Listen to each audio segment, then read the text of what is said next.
It's great to be in Michigan. Now, it would be better to be in Florida. So, first off, it's wonderful to be here. I want to thank Charlie and everybody at Turning Point. But let me just finish with what Laura and Charlie are talking about. I know you guys are talking about grassroots, getting out the vote, all those things. Let me tell you the impact of it. I've won 2 governor's races by less than 100,000 votes. I won the last Senate race by 10,000 votes. Right? Election night, Ann and I got married when we were 19, so we already have grandkids. My 7-year-old grandson said to me, this is 2018, he said, "Grandpa, am I going to be on television?" He said, "I want my friends to see me on television." I said, his name's August. I said, "August, you're going to be on television whatever happens tonight." Now, every poll said I was going to lose. I've never had a poll in any of my races that said I was going to win. Right?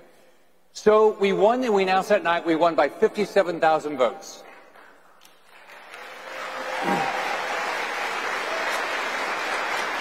That's the good news. Now, let me tell you what happened. The next day, Mark Elias, the Democrat lawyer, flew down to Florida. He said, "I don't care what the votes are. We're going to win through the courts."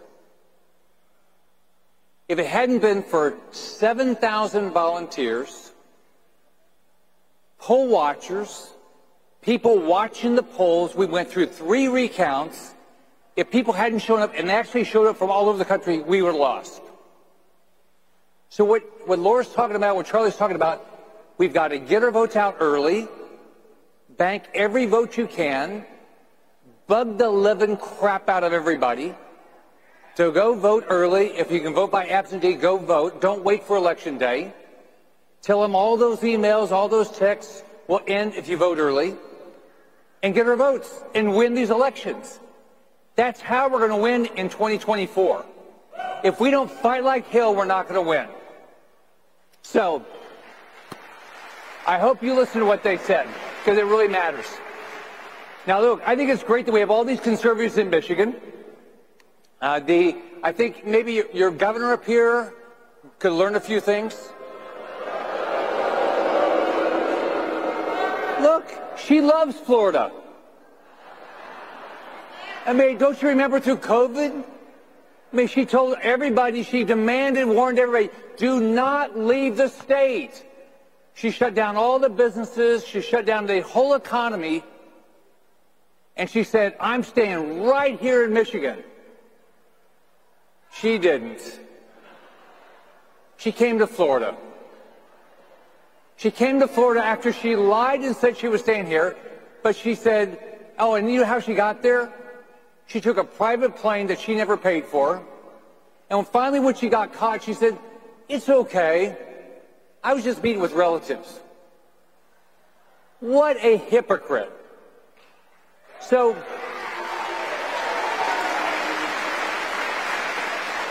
that's what's going on. In this country, we got what these left-wingers say is that we have rules for you guys, but not for us. You know, Nancy Pelosi can go out there and get her hair done, but nobody else. So first off, what you're doing matters. What you're doing is going to matter in 2024, 2026, 28. Yesterday's old Republican Party, led by Washington insiders, is over, and you were the reason.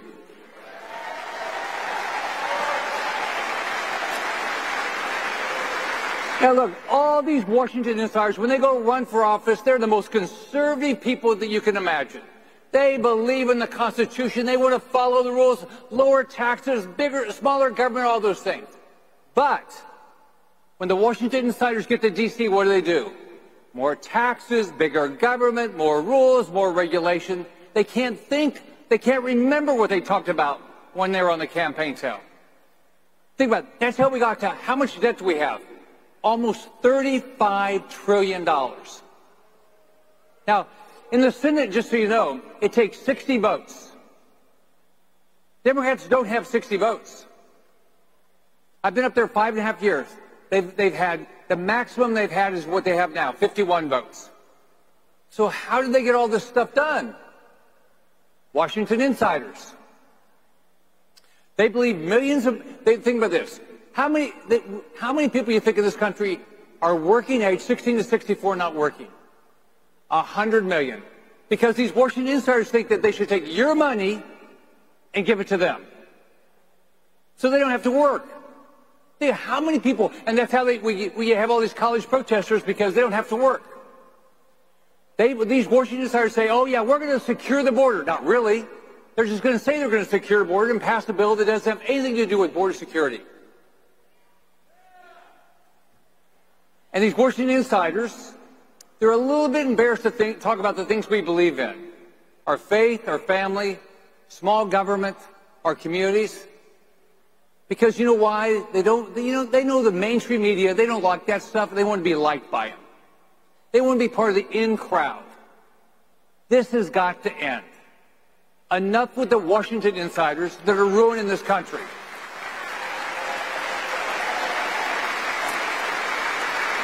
Now, Donald Trump had 4 years. He's going to have another 4 years.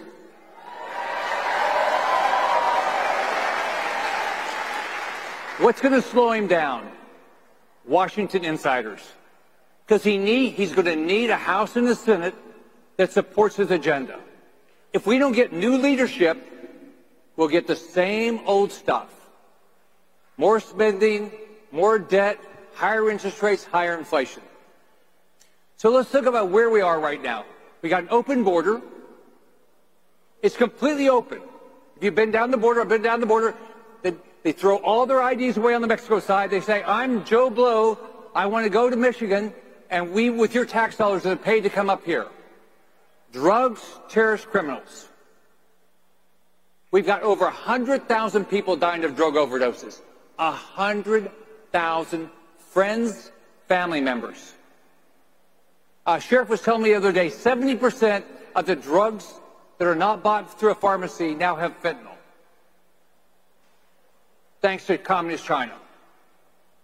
Communist China, we buy our drugs from them, we buy our households from them, we buy everything we can from them, and they are trying to destroy our way of life. We need to wake up, stop buying anything made in Communist China.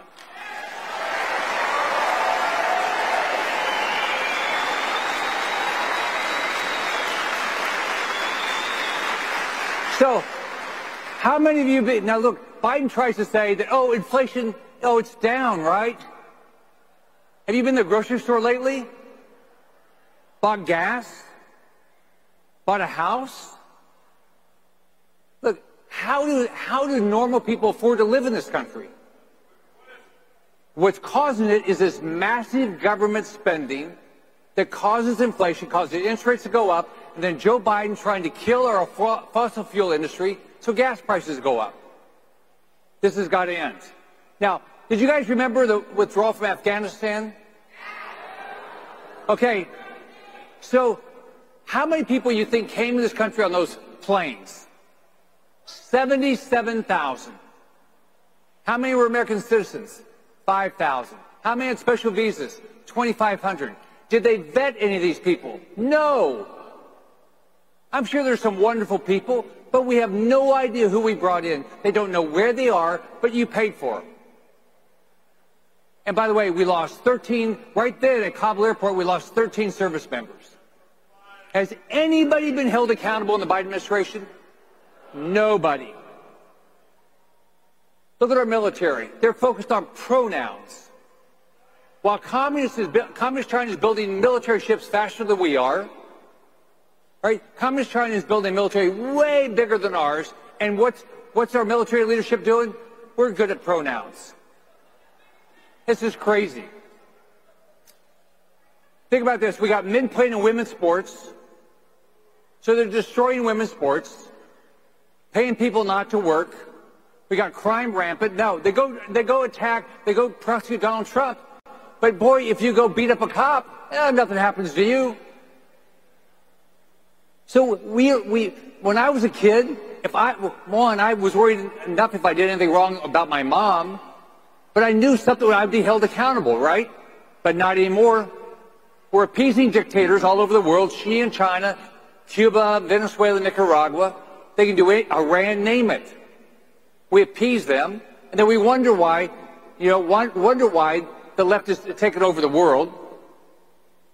We got Jewish students scared to death to go to their campus, while the leadership of these elite institutions protect these protesters, which makes no sense. At GW University, so I tried to go meet with the Jewish student leaders, with the president. She still to this day has not met with the Jewish leaders, student leaders. But those protesters, they were all fine. Look at housing now. Price of housing is way up. Interest rates have skyrocketed. If you bought a house for $500,000 the day before Biden took office, for that same house payment, you could only buy about a $175,000 house today. Young people are never going to be able to buy a house. Look at tuition in our universities. By the way, Florida has the lowest tuition in a university system in the country. #1 public university system in the country. When I became governor in 2011, we stopped all tuition increases.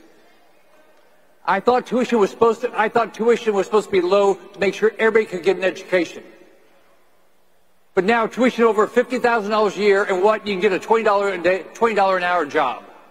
It's crazy what's going on all across the country. So here's the deal. We can say, oh yeah, this is all because Democrats are in charge. And they are. They got the White House, they got the Senate, they had the House. But guess what? Our problem is we have Washington insiders and leadership that have gone along with Chuck Schumer. It takes 60 votes. We have Republicans in the Senate that are caving to Democrats for all sorts of horrible bills. Now, remember this so-called infrastructure bill that was a Green New Deal? That required Republican votes. Guess who gave it to him? Mitch McConnell.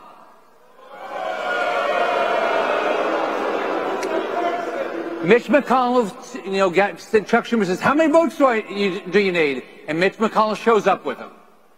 And now we have Green New Deal's junk that's killing fossil fuels and causing oil prices, or gas prices to go up all across the country because McConnell gives them.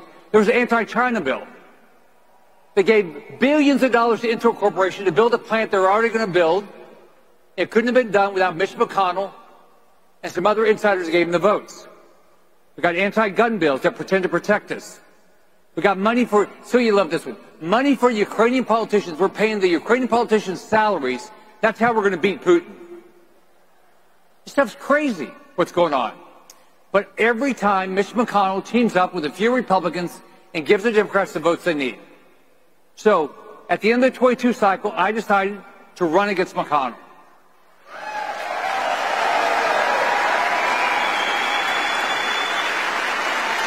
So, I announced on a Tuesday, the week after the 22 election, the election is supposed to be in January for the leadership. Guess when? It was the next day. That couldn't happen in America, right? So, I was not able to win, but we're changing the Senate. And I'm running again. Mitch McConnell has decided to step down, so there will be a leadership race, and we are going to win.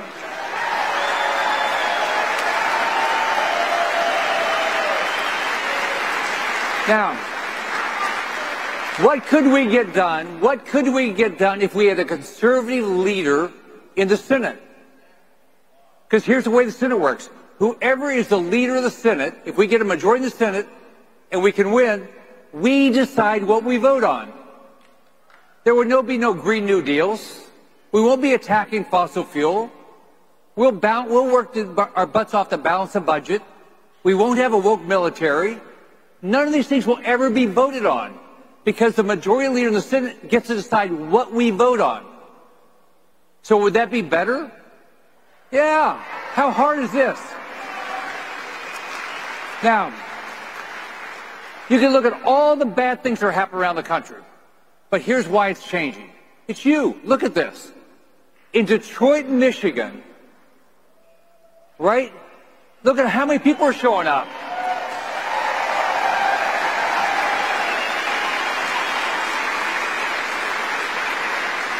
Look at the rally Trump had in New York City, in the Bronx. Thousands of people are fed up. They're tired of this crap. We want to change. Now, if you take on McConnell, you don't make a lot of friends in D.C. because guess what? People make money off government.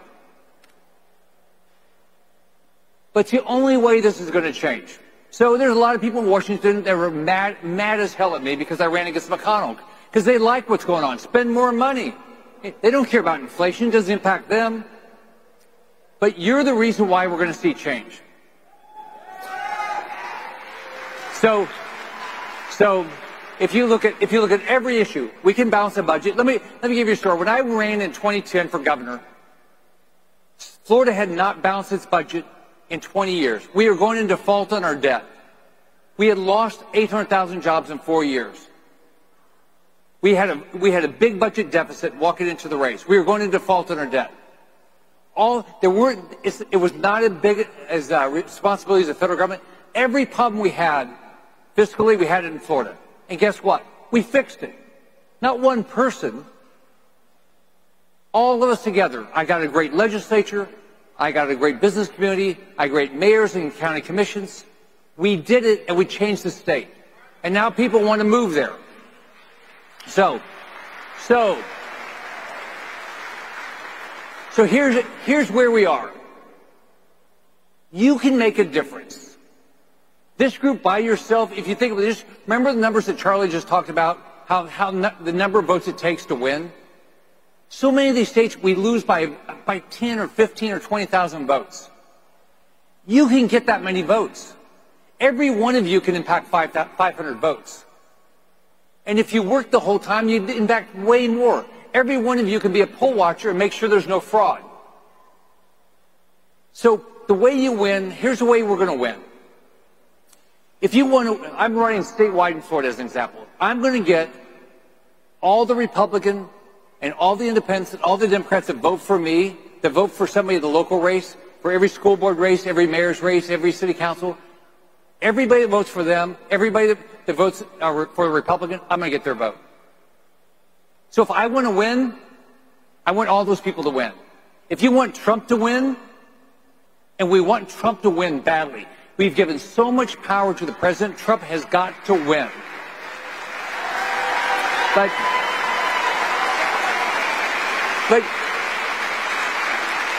if you want to win, you've got to maximize every vote. So for every election, every mayor's election, school board, go get every vote you can. Don't take any, even if it's a purely Republican district, get every Republican voter, every independent that's going to vote for us, get everybody to the polls. And here's what's going to happen. If we do that, next year, the first thing will happen, we'll have a secure border. Crime will go down. It will happen. It will happen overnight. Number two, we'll have optimism in this country. We will elect people that are going to balance the budget. Start watching your money. We will have accountability. We won't allow this political persecution of Republicans. Right? And we'll hold people accountable. Like we'll hold people like Fauci accountable for all of his lies. So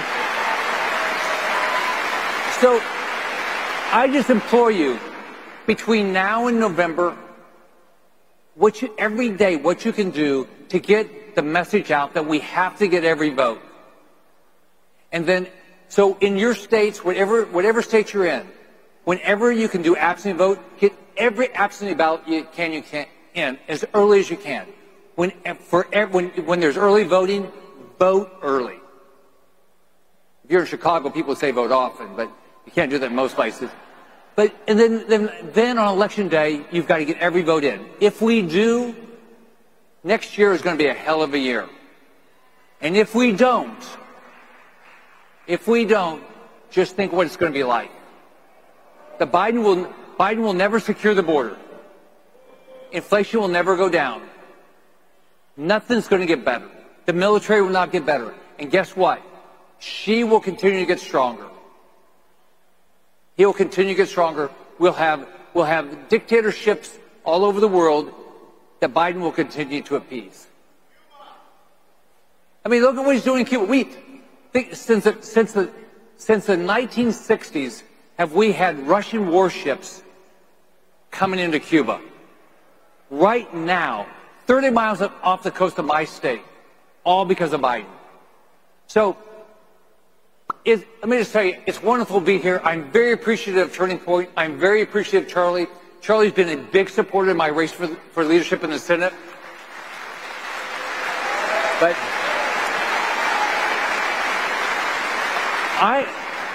I'm doing this for one reason. I've been blessed.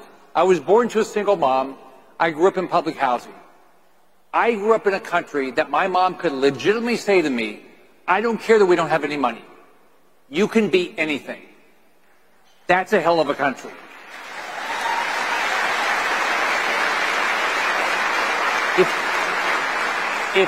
If we don't win this November, the idea of this country, the whole idea of this country, that you can be anything, the American dream, is dying. That's not fair. It's not fair to any of our kids, our grandkids, anybody in this country. We can change this country. It is our opportunity. Let's go build the most kick-ass country in the world. God bless you.